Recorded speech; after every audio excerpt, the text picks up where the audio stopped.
Welcome back! Now we're going to talk about Colorado's climate. How would you describe Colorado's climate? I'd say that it is seasonal. We have warm summers and cold winters. We get snow, but it's relatively dry. In some places in Colorado, we call it a high desert. Overall, this is a great climate to live in, right?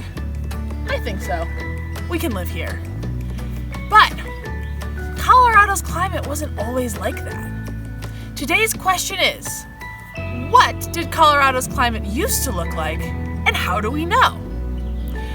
Take a minute to think about that question. You can write down your answer if you want to remember it later. All right, now to answer that question, it's time to go back in time.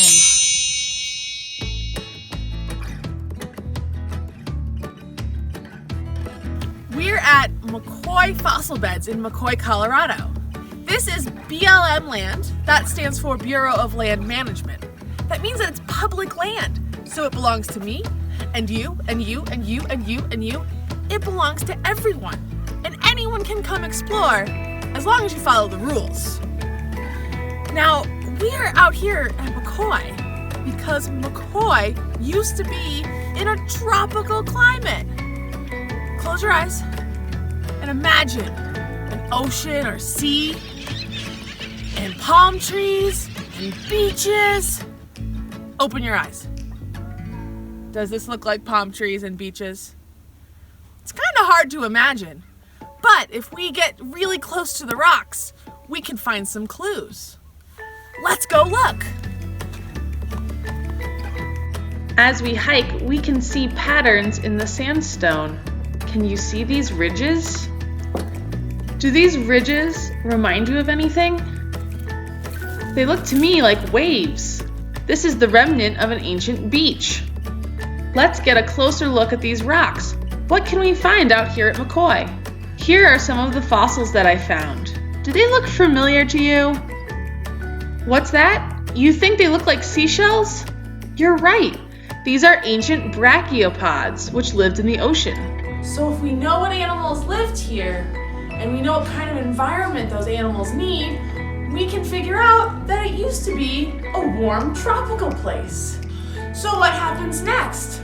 It's time to go into the future. It's cold.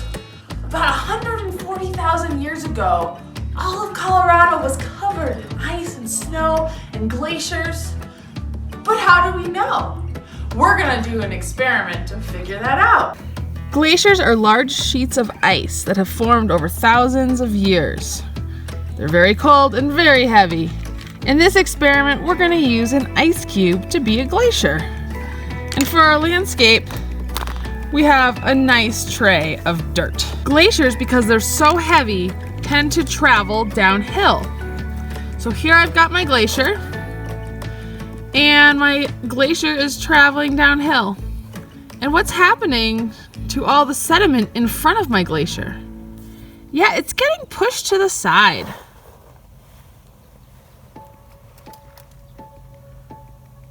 And what we have at the bottom is a big pile of sediment, and we can see on the sides we have steep walls of sediment.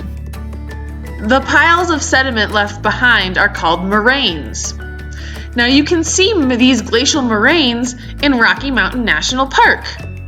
Colorado has experienced several ice ages, so the ones in Rocky Mountain are from the most recent ice age. Check out the bottom of the ice cube. There's rocks stuck to it. The same thing happens with real glaciers. The glaciers will pick up rocks along the way. Have you ever seen giant random rocks when you are out hiking and wondered, how did that get there? The answer is glaciers. As the glaciers melted, they dropped off those big rocks that they had been holding. So this is another clue that glaciers were in the area. Glaciers and rivers both carve through sediment, but they do so differently. As you can see, the river and the water makes steeper sides, making a V-shaped valley. Glaciers also carve through sediment, and over time, after our glaciers melted, they left behind these U-shaped valleys.